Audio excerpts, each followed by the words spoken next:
শুভ সকাল বন্ধুরা, আশা করছি আপনারা প্রত্যেকেই ভীষণ ভালো আছেন।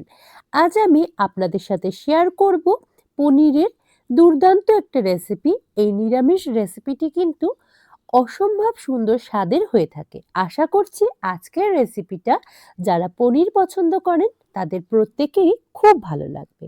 তো চলে যাই মূল রেসিপিতে।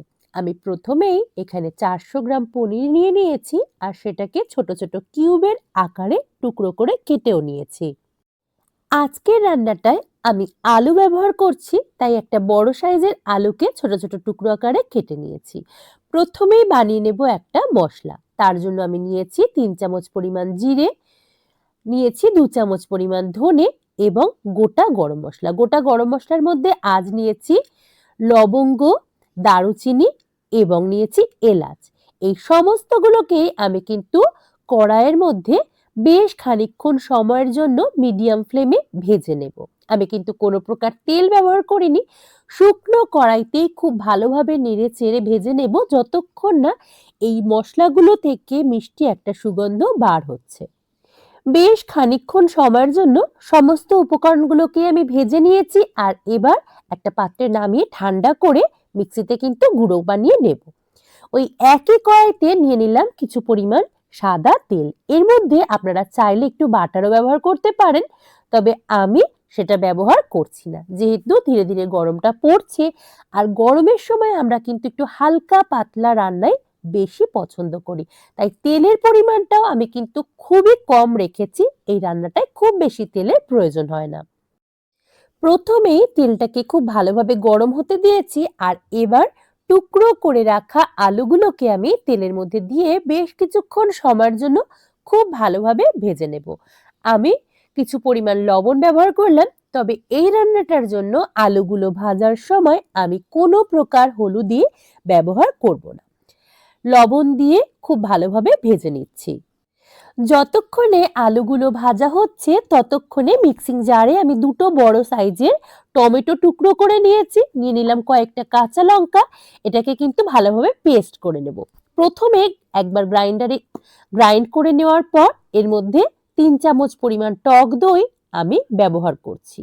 এই টক দইটা মিশিয়ে নেওয়ার পর খুব ভালোভাবে আরো একবার মিহি পেস্ট তৈরি করে নিলাম। এই পেস্টটা আমি যতক্ষণে তৈরি করেছি ততক্ষণে আলুগুলো কিন্তু খুব ভালোভাবে ভাজা হয়ে গেছে। আমি কড়াই থেকে তেল ঝরিয়ে তুলে নিয়েছি। আর এই যে তেলটুকু অবশিষ্ট রয়েছে, এই তেলেই এবার টুকরো করে কিউব করে কেটে রাখা পনিরগুলোকেও আমি ভেজে নেব। আমি অল্প অল্প করে কিছু পনির বেশ কয়েকটা ব্যাচে ভেজে নেব।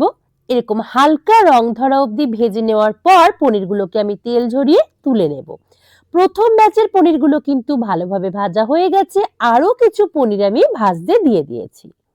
আজ আমি যতটুকু পনির রান্না করব সমস্ত পনিরগুলোই ভাজা আমার হয়ে গেছে। আর ওই একই তেলে এবার ফোড়ন হিসেবে দিয়ে দিলাম 1 চামচ পরিমাণ গোটা জিরে এবং একটা চিড়ে নেওয়া শুকনো লঙ্কা।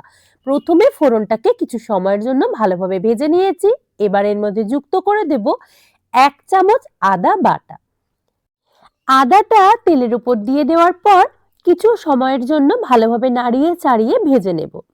আর আদাটা একটু ভাজা ভাজা হয়ে গেলেই আগে থেকে মিক্সিতে যে পেস্টটা বানিয়ে রেখেছিলাম, টমেটো এবং কাঁচা লঙ্কা একসাথে মিশিয়ে সাথে দিয়েছিলাম দইও, সেই পেস্টটাই কিন্তু যুক্ত করে দিলাম।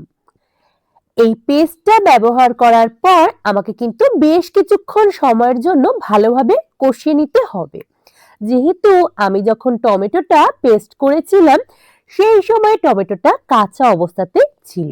আমি এবার ব্যবহার করলাম স্বাদ অনুসারে লবণ, ব্যবহার করলাম রঙের জন্য কাশ্মীরি লঙ্কার গুঁড়ো। যেহেতু রান্নার জন্য আমি কোনো প্রকার হলুদই কিন্তু ব্যবহার করিনি।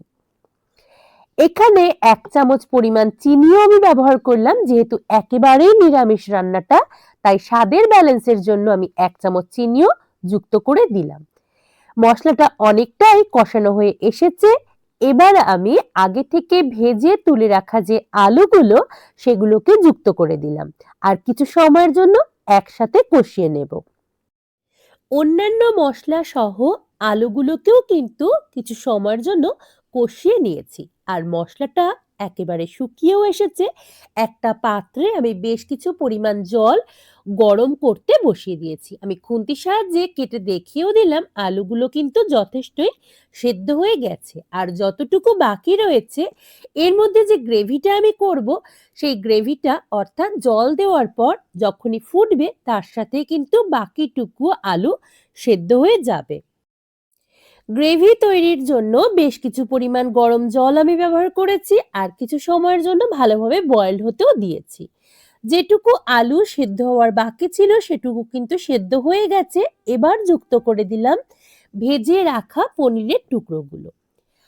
রান্নাটা করতে কিন্তু খুবই অল্প সময় লাগে, তবে খেতে হয় অপূর্ব সুন্দর স্বাদের। তাই অবশ্যই নিরামিষ দিনগুলোতে আপনারা এভাবে একবার বানিয়ে দেখতে পারেন। পনিরগুলো যুক্ত করে দেওয়ার পর আরো কিছুক্ষণ সময়ের জন্য ভালোভাবে ফুটিয়ে নিয়েছি। আর এবার আগে থেকে ভেজে গুঁড়ো করে রাখা যে মশলাটা, সেই মশলাটা কিন্তু এর মধ্যে যুক্ত করে দিলাম, ভালোভাবে মিশিয়ে নেব। আর এর মধ্যে আরো একটা জিনিস যুক্ত করে দেব, সেটা হচ্ছে অল্প পরিমাণ ঘি। এই দুটো উপকরণ মেশানোর পর মিনিট খানেক সময়ের জন্য ফুটতে দিয়ে বন্ধ করে দেব। আর আমার রান্নাটা কিন্তু হয়ে গেছে কমপ্লিট। কেমন লাগলো আজকের রেসিপিটি অবশ্যই জানাবেন কমেন্ট করে। যদি ভালো লাগে লাইক করতে ভুলবেন না। আর যারা প্রথমবার দেখছেন আমার চ্যানেলটিকে আমি অনুরোধ করব সাবস্ক্রাইব করে পাশে থাকবার জন্য। আজ এই পর্যন্তই।